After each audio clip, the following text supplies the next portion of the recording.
yang tidak perlu melihat kausalitas hubungan antara kejahatan lingkungan atau masalah lingkungan, apakah ada hubungan kausalnya dengan orang yang melakukan eksplorasi di lahan tersebut. Omnibus Law melemahkannya dengan menghilangkan tanpa pembuktian unsur kesalahan. Jadi ketika tanpa pembuktian unsur kesalahan dihilangkan, sebetulnya strict liability sedang dihilangkan. Kalau kita ingat, tahun lalu ada judicial review tentang strict liability untuk menghapuskan strict liability selain dimarah-marahin oleh hakim Mahkamah Konstitusi, para pemohon ini, yaitu APHI dan GAPKI, mereka adalah juga bagian dari Satgas Omnibus. Dan pasal yang di judicial review itu muncul di Omnibus dan disahkan oleh DPR dengan persetujuan pemerintah di pembahasan tingkat 1 dan tingkat 2. Juga ada pelemahan sanksi menjadi sanksi administratif di yang pertama, baru melakukan sanksi pidana di berikutnya. Silahkan Bapak-Bapak sekalian bertanya kepada Kementerian Lingkungan Hidup, berapa ribu sanksi administratif yang mereka sudah keluarkan, seberapa efektif itu, apakah karhutlah berhenti atau tetap terjadi dan tetap terjadi di lahan yang sama. Kemudian kita akan lihat peningkatan nilai tambah batu bara di salah satu pasal Omnibus. Perusahaan yang melakukan peningkatan nilai tambah batu bara akan mendapat pengenaan 0% royalti. Bagaimana pengaturannya? Tidak ada yang tahu. Bahkan DPR dan pemerintah juga tidak tahu. Kenapa? Karena akan diatur dengan peraturan pemerintah. Peraturan pemerintahnya belum ada. Peraturan pemerintahnya bisa berganti-ganti. Apakah ini adalah sebuah kepastian hukum? Pasti tidak. Begitu. Jadi ini saja sudah membantah alasan bahwa Omnibus Law itu untuk menghilangkan hiperregulasi. Kalau saya mau mensitir data Pusat Studi Hukum dan Kebijakan yang sangat luar biasa tentang hiperregulasi, betul ada hiperregulasi di Indonesia.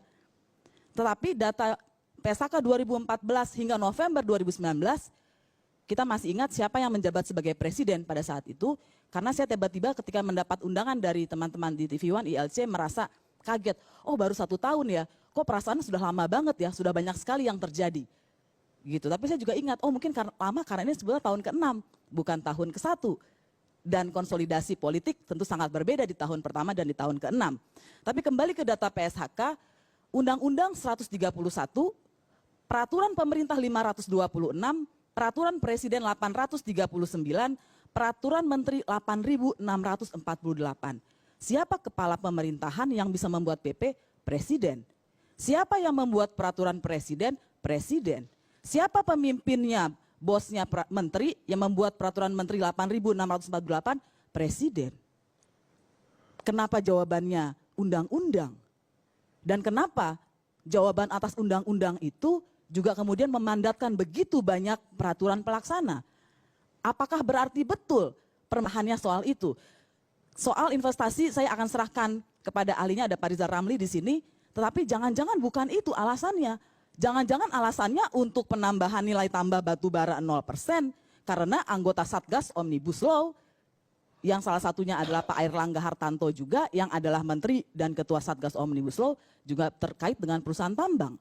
Ada beberapa tim pemenang Pak Jokowi Ma'ruf Amin juga memiliki tambang dan juga masuk di dalam Satgas Omnibus Law. Apakah karena itu buruh dan petani dan jurnalis pun tidak bisa mencari naskah Omnibus Law karena naskah itu masih dibuat di tingkat pemerintah? Naskah itu kan baru tersebar setelah diserahkan kepada DPR dan kita jadi tahu bahwa penyebarannya berarti dari DPR.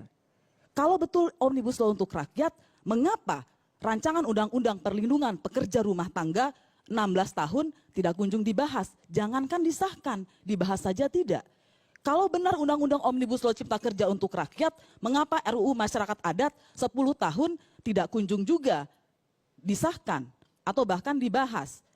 Kita juga saya mencatat data YLBHI yang sangat terbatas, saya minta maaf, Januari hingga Agustus 2020 saja minimal ada 79 kasus agraria. Dan di dalamnya juga ada kriminalisasi masyarakat adat. Kalau kita betul-betul mau memajukan Indonesia yang mandiri secara ekonomi, kalau kita mau mengangkat harkat dan martabat rakyat Indonesia, masyarakat adat pasti ada di dalamnya.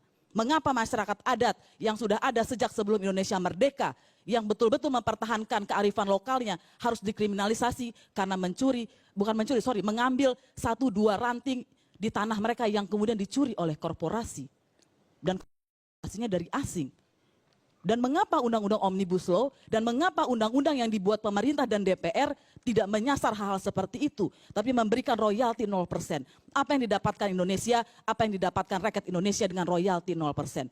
Dan kita tidak tahu bagaimana pengaturan 0% karena akan diatur dengan pemerintah. Dan pemerintah bisa berganti, PP dengan mudah diganti. Karena itulah undang-undang lebih tinggi daripada peraturan pemerintah. Karena dia dibuat berdasarkan teori dengan wakil rakyat, apapun wakil rakyat itu saat ini. Tapi secara teori dia lebih tinggi karena ada keterlibatan yang lain.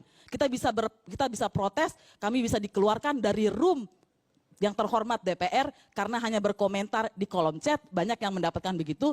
Kami harus mengikuti secara online dan mencari-cari seperti mencari harta karun dan baru dapat kira-kira sejam sebelum rapat Omnibus Law itu. Tetapi setidak-tidaknya terbuka untuk publik. Bagaimana dengan PP? Tidak ada yang tahu, tiba-tiba keluar. Mungkin beberapa orang bisa mendapatkan akses untuk melakukan pembahasan. Karena itulah undang-undang selalu lebih tinggi daripada peraturan pemerintah, persis karena dia bisa melibatkan wakil rakyat secara teorinya. Dan itu kemudian sebetulnya tidak ada di dalam undang-undang Omnibus Law. Karena ratusan dikembalikan lagi kepada peraturan pemerintah. Apakah ini menimbulkan kepastian hukum bagi investor? Ya enggak bakalan. Karena tidak ada di undang-undangnya, tidak bisa diketahui. Dan sesungguhnya ini tidak sungguh-sungguh betul-betul memberikan keuntungan bagi seluruh investor. Ini hanya memberikan investor yang bisa memiliki akses kepada kekuasaan siapapun yang sedang duduk di kekuasaan itu. Saya tidak sedang berbicara pada kekuasaan ini saja. Begitu. Nah, dengan hal-hal seperti ini yang lebih esensial jadi masuk akal bahwa ada berbagai persoalan di dalam perumusan RUU Omnibus Law. Saya banyak sekali mendengar kami di Fraksi Rakyat Indonesia dan di Koalisi Masyarakat Sipil mendata setidak-tidaknya ada 16 persoalan di proses pembentukan. Dan saya sering sekali mendengar alasan begini, kalian orang hukum ini prosedur formil banget ya, itu kan cuma bukan substansi. Coba bayangkan, saya akan membuat sebuah dapur di sini dan bapak-bapak yang terhormat, ibu-ibu yang terhormat tidak bisa melihat makanan bagaimana cara mengolahnya. Dan di tengah COVID seperti sekarang, tidak ada yang menjamin bahwa saya tidak memasukkan sesuatu zat-zat yang bisa menimbulkan di piringnya misalnya. Dan bagaimana kalau itu diludahin? Bagaimana kalau keringat saya karena dapur pasti panas jatuh? Dan kemudian saya sajikan kepada semua orang di ruangan ini sebuah mie goreng yang sangat lezat. Tetapi di dalamnya sudah ada ludah dan keringat. Apakah Bapak Ibu yang terhormat mau memakannya? Pasti tidak. Itulah sebetulnya yang diatur dalam prosedur formil perundang-undangan untuk mencegah abuse of power di situ. Dan sebetulnya banyak persoalan pelanggaran-pelanggaran HAM, ada pelanggaran HAM yang berat, yang setidaknya belasan kasus yang tidak juga kunjung diselesaikan, padahal Pak Jokowi yang terhormat memasukkan itu di nawacita. Dan karena nawacita itulah banyak orang memilih beliau. Tetapi hingga 6 tahun ini tidak kunjung juga diselesaikan. Papua terus mengalami pengiriman militer dalam jumlah besar. Baru-baru saja akhir-akhir ini kita mendengar seorang pendeta mengalami dibunuh, tapi tidak ada yang saling melempar. Tidak ada akuntabilitas. Jadi di negara Indonesia orang bisa mati tanpa ada penjelasan ujungnya kenapa orang ini mati. Mulai dari Munir, Marsina, dan sampai sekarang pendeta dan juga tahun 2019 kami mencatat ada 50-an setidak-tidaknya dalam kapasitas kami yang terbatas mencatat orang yang meninggal hanya karena ikut aksi menyampaikan pendapat di muka umum. Dan 6.128 secara keseluruhan mengalami pelanggaran saat aksi. Bagaimana data 2020? Polri mengatakan ada 5.190 peserta aksi ditangkap. Yang tidak dikatakan adalah ada 28 jurnalis mengalami kekerasan. Masalahnya dari 5.198, apakah ada pengadilan terhadap 5.198? Tidak, karena sebagian besar dilepaskan. Hanya sekitar 30-an atau puluhan orang diajukan ke pengadilan. Orang Indonesia mungkin akan mengatakan, alhamdulillah syukurlah, puji Tuhan itu tidak masuk ke pengadilan. Tapi untuk negara hukum sebetulnya berarti orang ditangkap tanpa alat bukti yang cukup, 2 alat bukti yang cukup seperti yang dinyatakan oleh putusan MK. Dan karena itu tidak ada kasus yang berlanjut, itu adalah abuse of power. Dan penangkapan itu tidak hanya terjadi ketika aksi, tapi sebelum aksi. Kok orang bisa ditangkap sebelum aksi? Begitu ya. Dan ada juga banyak sekali orang mengalami kekerasan setelah ditangkap. Jadi kekerasan itu bukan untuk menangkap dia, tapi setelah itu diangkat.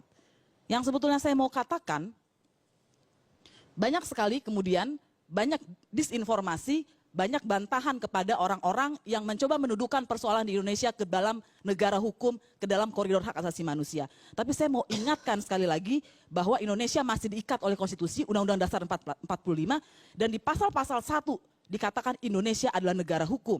Dan Undang-Undang Dasar 1945 sebetulnya mengatakan negara hukum itu dilawankan dengan negara kekuasaan. Kita adalah Rekstad, bukan oleh Makstat.